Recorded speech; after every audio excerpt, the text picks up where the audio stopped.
कि सर आजकल यूट्यूब में और सोशल मीडिया में बहुत सारे ऐसे वीडियो आते हैं जहाँ पे हम देखते हैं कि जादू टोने की बात हो रही है, तंत्र मंत्र की बात हो रही है या चमत्कार की बातें हो रही हैं। का मतलब है कि आप कोई भी विषय पढ़ेंगे तो उसमें प्रॉब्लम को उठाएंगे, उस प्रॉब्लम पे एक्सपेरिमेंट करेंगे या ऑब्जर्वेशंस करेंगे, ऑब्जेक्टिव रहेंगे, अपनी ओर से अपनी मान्यताएं थोपेंगे नहीं उसके ऊपर। अरस्तु का मानना था कि भारी चीज़ें कम भारी चीज़ों से जल्दी गिरती हैं, पर न्यूटन ने साबित किया कि नहीं, बराबर गिरती हैं। ठीक है, स्वभाव ऐसा हो, आप कह सकते हैं कि उसके अंदर साइंटिफिक टेम्पर कि उद विकास से इवोल्यूशन के प्रोसेस में हम ह्यूमन बींग्स बने। मानो की अगर बात करें 1947 में हमारे देश की जो लाइफ एवरेज लाइफ थी 32 साल। नहीं कर रहा हूँ, कुछ लोग मानते हैं कि वैक्सीन से ही लोग मरे हैं, मुझे नहीं पता क्या हुआ है। मैं वैक्सीन से बचा हूँ और मैंने पाया है कि वैक्सीन लगा दुनिया को, इसलिए दुनिया में उतना नुकसान नहीं हुआ जितना नुकसान स्पेनिश फ्लू जैसा हो सकता था।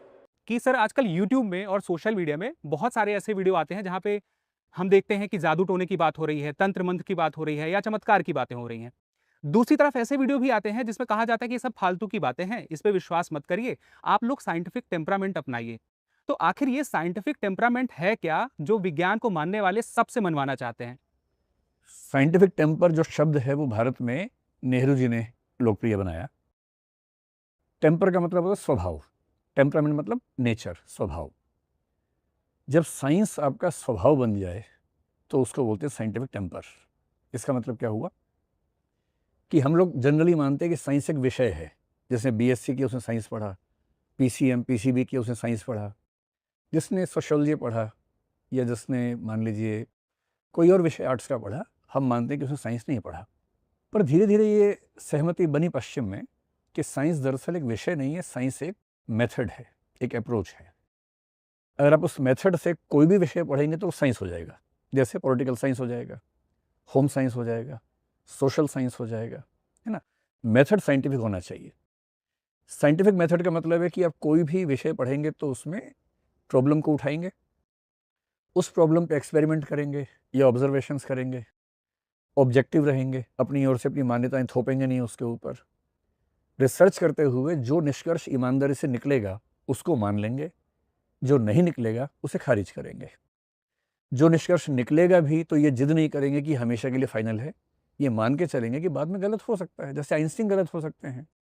आइंस्टीन नहीं मानते थे कि क्वांटम फिजिक्स में थोड़ी बहुत रैंडमनेस हो सकती है, पर बाद में साबित हुई कि हो सकती है, तो वो भी गलत साबित हुए, है ना। अरस्तु गलत साबित हुआ। अरस्तु का मानना था कि भारी चीज़ें कम भारी चीज़ों से जल्दी गिरती हैं, पर न्यूटन ने साबित किया कि नहीं, बराबर गिरती हैं। तो साइंस वाला व्यक्ति ये मान के चलता है कि वो कितना भी ज्ञानी हो, कितना भी समझदार हो, कितनी भी अच्छी रिसर्च करे, उसकी रिसर्च भविष्य में कभी ना कभी गलत साबित हो सकती है।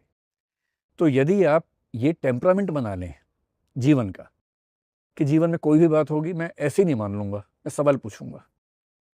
अगर मेरे तार्किक प्रश्नों पर जवाब मिल जाएगा तो मानूंगा, जवाब नहीं मिलेगा तो नहीं मानूंगा। जब तक जवाब नहीं मिलेगा वेट करूंगा, रिसर्च करता रहूंगा। अगर जवाब मिल ही नहीं सकता तो ब्रैकेट में रखूंगा, ना खारिज करूंगा ना मानूंगा, वेट करूंगा उसका। और उन्हीं बातों को सच मान के जीवन में उतारूंगा जिनके लिए मेरे पास अनुभव से या तर्क से पर्याप्त प्रमाण हैं। उसके बाद भी ये मान के चलूंगा कि मैं गलत हो सकता हूँ, कल को किसी ने साबित कर दिया कि मैं गलत हूँ तो ईमानदारी से मान लूंगा।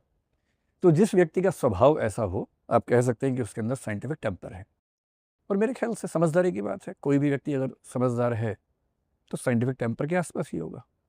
लेकिन सर एक सवाल ये भी यहीं से उठता है कि जैसे हजारों लाखों सालों से इंसानों का इतिहास तो है इस दुनिया में, तो लोगों के मन में सवाल आता है कि साइंटिफिक टेम्परामेंट के बिना तो काम चल ही रहा था, तो क्या अभी नहीं चल सकता? काम तो चल ही सकता था काम चलने में क्या दिक्कत है। ये वैसे सवाल होगा जैसे मोबाइल फ़ोन अभी आया है, स्मार्टफोन। सदियों से काम चल रहा था उसके बिना, कंप्यूटर के बिना भी चल ही रहा था, इंटरनेट के बिना, बिजली के बिना, एआई के बिना चल ही रहा था। पर आ गया, अब नहीं चलेगा उसके बिना काम, क्योंकि अब हम उसके अभ्यस्त हो गए हैं। उसने हमारे जीवन को बेहतर बना दिया है। फिर आपको तुलना करनी पड़ेगी। मैं तो ये मानता हूँ कि उद विकास या इवोल्यूशन के प्रोसेस में हम ह्यूमन बींग्स बने हैं। और इतिहास देखें, अगर हम जीवन का इतिहास अगर देखें धरती पे, लगभग 350-400 करोड़ के आसपास का इतिहास है साल का। 350-400 करोड़ साल के इस इतिहास में मनुष्य जो अलग हुआ अपने आसपास की स्पीशीज से, वो केवल 3 लाख साल पहले अलग हुआ। आसपास कौन? बंदर हैं, चिंपांजी हैं, ये सब हैं।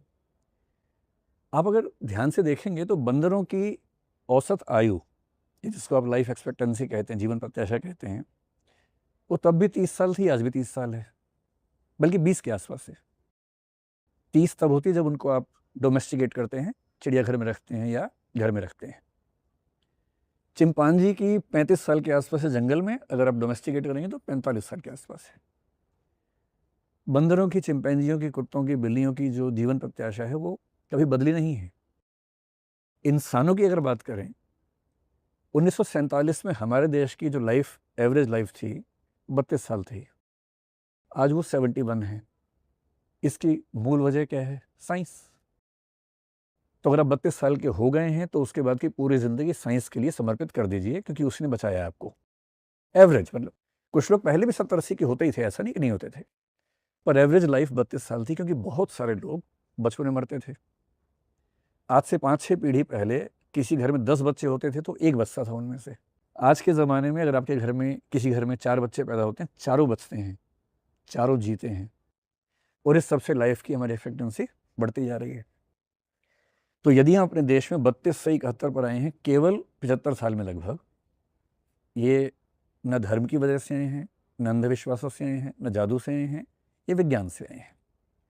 क्योंकि अब स्मॉल पॉक्स से 30% लोग नहीं मरते हैं। अब रेबीज़ का टीका लग जाए तो कोई नहीं मरता है। अब टीबी का कोई ट्रीटमेंट ले ले, एमडीआर बस ना हो तो कोई नहीं मरता है। अब निमोनिया से इलाज मिल जाए टाइम पे तो कोई नहीं मरता है। पहले सब मरते थे। टीबी आता था, पूरे शहर साफ हो जाते थे।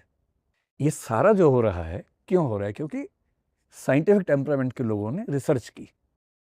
रिसर्च करते करते उन बैक्टीरिया तक पहुँचे, वायरस तक पहुँचे, फंगी या फंगाई तक पहुँचे, उनका ट्रीटमेंट ढूंढा तो हमें दवाइयाँ मिली, हमें वैक्सीन्स मिले। कोविड था, आपको पता होगा कि कोविड से 100 साल पहले स्पेनिश फ्लू आया था, हमारे देश की बात है। आप सेंसस देखेंगे 1881 से इफेक्टिवली शुरू हुआ, 72 में एक रफ सा हुआ था। 1881 से 2011 तक हर बार पॉपुलेशन बढ़ी है, केवल 1921 एकमात्र है जहाँ पॉपुलेशन कम हुई है। क्यों कम हुई है? क्योंकि 1919 में स्पेनिश फ्लू आया था। 25 करोड़ के आसपास की आबादी में लगभग 2 करोड़ लोग मरे थे। कोविड से क्यों नहीं मरे? क्योंकि कोविड में वैक्सीन आ चुका था, स्पेनिश फ्लू में वैक्सीन नहीं आया था। और ये वैक्सीन क्यों आया है? क्योंकि साइंटिफिक टेम्परामेंट के लोगों ने कोशिश करके, रिसर्च करके बीमारियों से बचाने के लिए हमें उपहार दिया, हमने वैक्सीन लगवाया और हम बच गए। मैं सरकार का प्रचार नहीं कर रहा हूँ। कुछ लोग मानते हैं कि वैक्सीन से ही लोग मरे हैं, मुझे नहीं पता क्या हुआ है। मैं वैक्सीन से बचा हूँ और मैंने पाया है कि वैक्सीन लगा दुनिया को, इसलिए दुनिया में उतना नुकसान नहीं हुआ जितना नुकसान स्पेनिश फ्लू जैसा हो सकता था।